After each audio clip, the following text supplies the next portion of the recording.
Ayan, dito sa amin sa Cagayan de Oro. No, dito sa amin sa Cagayan de Oro, Misamis Oriental, Bukidnon, yung ating pins concrete post or dragon fruit post natin, binabalik-balikan dahil alam nila na talagang garantisado, maasan at matibay talaga yung ating concrete post, no? And sa itsura pa lang makikita nyo na po, di ba? Kung gaano ka tibay at gaano kagaling yung ating pins concrete post, di ba? Kitang-kita nyo naman, no? Oh, kung gaano kagaling yan. Jim Hardware, Kukulamber Concrete Products, Kanituan Brands. Sa molder natin, we can ship nationwide. Luzon, Visayas, Mindanao. Fix na molder natin, detachable na molder natin, we can ship nationwide. Ayan, no? Dong, talon-talunan mo nga yung ano natin doon para makita nila doon kung gaano kagaling doon, gaano katigas.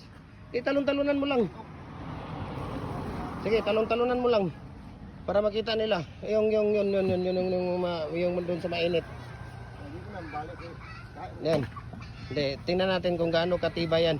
Oh, di ba? Oh. Di ba? Sige. Oh. Gaano katibay yan? Tatlo ang bakal na nilalagay namin diyan sa loob, no? Kitang-kita yan, oh. Di ba? Kung hindi pa matibay yan, talagang wasak at basag na yan. Sige, tingnan natin dito kung paano natin tinatanggal yung ating molder. Ayan, di ba? Kitang-kita nyo naman, no? At hindi kami dito sa isang sako talaga, idol. Ang aming dito, ang aming pinapalabas dito sa 1 bag of cement sa 6 feet, 8 piraso lang talaga yan sa 6 feet.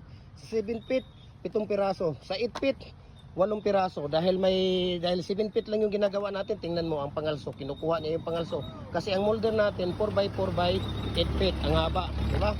Makikita nyo naman siya. Yan, tingnan natin kung paano nila tinatanggal at tatanggalin yung ating molder. Ayan, di ba? Sige dong. Kitang-kita natin. Diba?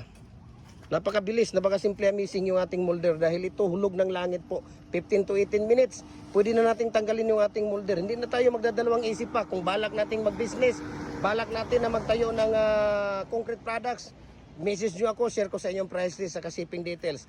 Decorative molder, hollow blocks molder, bricks molder, fence concrete post molder, dragon fruit post molder natin, dual duty, RCPC pipe culvert natin, tepe ng manok, yung baluster, lahat po ng mga klaseng concrete products po pwede nating i-deliver Luzon, Visayas, Mindanao. Walang problema, tingnan mo.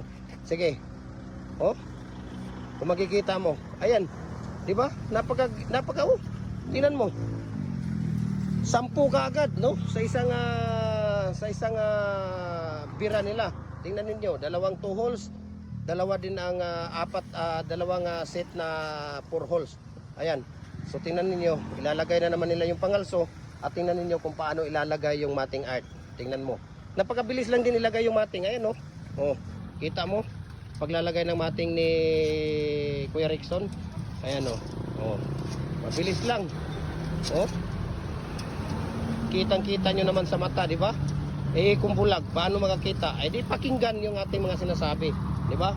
Para at least makakatulong tayo sa ating mga kababayan. Kaya message nyo ako, share ko sa yung prices sa shipping details. Kung nagustuhan nyo yung video natin, paki-comment kung saang lugar kayo, paki-share yung video natin. Masaya na ako doon. Mabuhay and God bless po sa ating lahat.